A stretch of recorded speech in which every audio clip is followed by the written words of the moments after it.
Waduh, bener. Ada yang tidak beres. Si Seblu balik lagi. 5 hektar. Panen pare 100 ulang sapoe. Can angges kan. Goblok si Seblu. Telepon gue. Telepon si Seblu.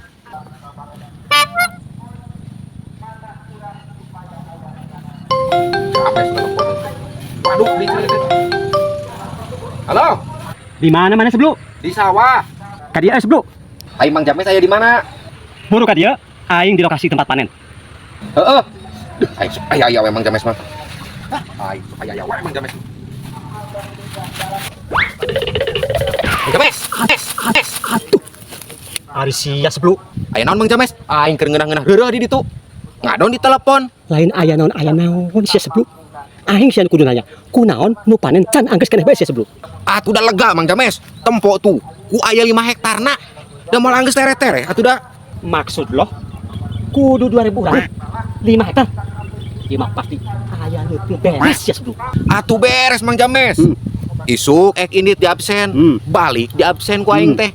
Belah manana anu teu beres. Bener sia, icuk sore kumaha di absen lu karawe. Ari waktu lohon ngadon barali. Mending sia lamun barang terek lohon.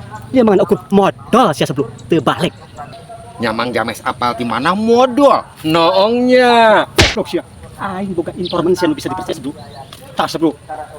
Ti informan aing. Tah sia Seblu daftarna. Anu balik aya lohor, tapi henteu lohor, ngan ukur modal. Ya ti informan aing dengekeun ya. Si Entis, si Odang, si Oding, si Asep Bedog, Mang Ujang, si Dudung, si Uday, Mang Otong, si Jajang, jeung si Miun sia Seblu. Taruh anak sih sebelum modal. Heula ieu Mang James. Informan ti saha ieu teh? Teu kudu apa sia Seblu. Disapet ieu sia dipecat sia Seblu. Atuh ulah Mang James. Mang James, dipecat ih Mang James. Seblu. Sia. Tenang.